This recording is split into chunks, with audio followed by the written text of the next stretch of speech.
Well, it's Monday morning, and that means a new week in our class. So it is finals week at Northern State, and it's your final week to submit your work for our Teaching and Learning with Digital Technology class. And so this week there are 3 projects listed in there. Well, only really 2 that matter to you, though, because all of you are finished with the intentional tech talk and integration recipe. So I've actually removed that. And the Cooperative Communication project is the main focus of what you're working on this week, and that is the project where you create a video or recorded presentation of 3 to 6 minutes in length, and it must teach a concept or skill or tell a story, and be careful about copyright protected content. So you couldn't, for instance, tell a story from a child's book because that's copyright protected content, or share music from your favorite group as part of this presentation or information or video. And pictures that are copyrighted and videos that are not open license are also not allowed as part of this video or recorded presentation. So that's the first part of the project plan. The second part is to create a project plan that you as a teacher could follow, in which students are required to find, evaluate, and use information about a subject and create a video or recorded presentation to communicate their knowledge. And you make sure you do include the 9 elements of task or project-based learning, not task-centered learning, project-based learning. So be sure to include those 9 elements: the anchor, task, direction, student choices, student inquiry. Explain what each one of those would look like in this project plan that you have made, in which your students or a group of students would create some kind of video or recorded presentation. And then also include an assessment plan that shows how you would grade this. So I will grade you based on the video itself, its length, if it's in the length requirements, if it teaches a skill or concept well, or if it is quality. And then the lesson title and summary, standards, objectives, description of learners, lists of materials and technologies, and project-based learning elements, and assessment plan. So that's really the project that hopefully you're working on this week, but you may still be working on some other projects this week as well. I know that some of you needed more time to do like the universal design for learning, but everything has to be done by the end of this week and submitted, so make sure that you get everything that you want credit for in by Saturday. There's also the Constructive Makerspace assignment, and the reflection part of that needs to come in. So remember that assignment. All of you, I think, have completed the Makerspace information sheet part of the assignment. But then there was the second part where you were to organize a Makerspace experience for K-12 students. And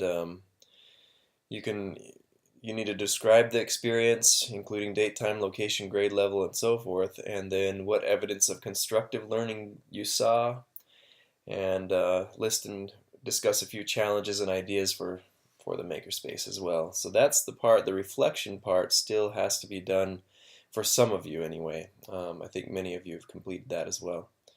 So that's something that is also due this week if you haven't submitted it already, and some of you have. So those really are the assignments for this week. I just wanted to go back to last week a little bit and talk about some of the discussion that we had on the educational technology in South Dakota. One of the points that I did want to clarify is that the 2010, there's a National Educational Technology Survey or information that came out from the Department of Education, I believe. And that did say that 28% of classrooms had an interactive whiteboard in them.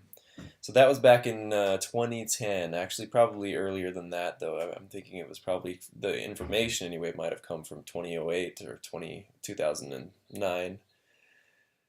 So 28% of classrooms at that point in time had an interactive whiteboard, but now in this newer study, which was about, I think it was conducted about 5 years after that, it's the number that I found in South Dakota was 76% of classrooms. And so that's the latest number, really, is that now 76% of classrooms that we're familiar with have an interactive whiteboard in them. So it's really grown quite a bit, basing on the national average anyway. It's grown quite a bit since that time. And it's interesting because that is the most common educational technology mentioned by teachers in the classroom. That's available in the classroom is the interactive whiteboard. So it's very common to have one, and but not as common in higher settings of education. Let's say high school, for instance, where students get a little older. It's not as common in high school as it is in elementary schools. And so that's an important, I think, distinction to make just from the discussion last week. But yeah, a lot of interesting findings, especially with regard to rural versus urban or small versus large school districts, is how I made the distinction. And I think it's important to think about that because, teachers in the larger school districts, they tend to report having more time to plan and prepare lessons. And I think that's probably because they don't have so many other responsibilities to do like the smaller districts teachers do. You're also probably going to be the bus driver or the coach or whatever else you might have to do. So that might give you less time, but also it's kind of interesting to see that there is often more technology per student in the smaller school districts. And a lot of you mentioned that that's probably just because, if you only have to buy one laptop for a graduating class of 10 students, then that's not too bad compared to 400, let's say. Not too pricey. So that's something to think about as well with the conversation that we had last week and the discussion on that. But as we finish up this class, I wanted to mention a few things and remind you of a few things with meaningful learning. So this has been the framework for this class. And hopefully you're reminded and remember that technology for its own sake won't necessarily increase learning. In fact, a lot of people in my field talk about technology as not being a magic bullet, but more of an augmenter. In other words, it's something that can increase whatever was already there. And in this case, it's the learning methods that you use and the quality teaching methods that you use as a teacher that is already there before you implement technology. So, if you, let's say, are not doing a quality job in your teaching, then technology is an augmenter of that too, and meaning that it might make it even worse to implement technology in there. But if you have a good quality learning method and you add technology onto that, that can make it even more effective. So it's kind of an interesting way to think about technology, really. But a quality learning method is also needed, and that's why I always talk about learning theories in my educational technology classes. Also, this idea that students should be prepared for the future. They should be prepared for a world in which literacy means more than just writing and reading, but it also means media literacy, being able to produce and consume content in a meaningful and smart way. Or they should be able to prepare themselves for jobs that are new and different than the jobs of the past. And the jobs where, not necessarily the jobs where you just listen and learn and follow directions, but the jobs where you create and innovate.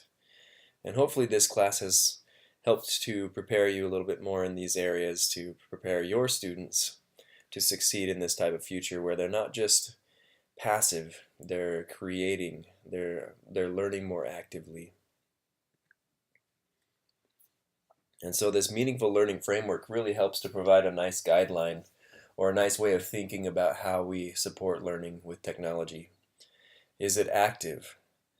Are they manipulating things and observing the results? Is it constructive? Are they reflecting and articulating? Are they reflecting upon the results and sharing what they think is going on? Is it cooperative? Are they working together? Is it intentional? Do they have some way to put their own goals onto the learning and make it their own in some way? Can they make it their own? And is it authentic? Does it relate to the real world outside of school and add to that complexity that can be there? So those are some of the meaningful learning elements, and hopefully through this class you've learned some of these tools and techniques to help support meaningful learning and help prepare your students better for the future. Well, I guess this is me signing off. Do submit those assignments by the end of the week, and good luck finishing up in this class.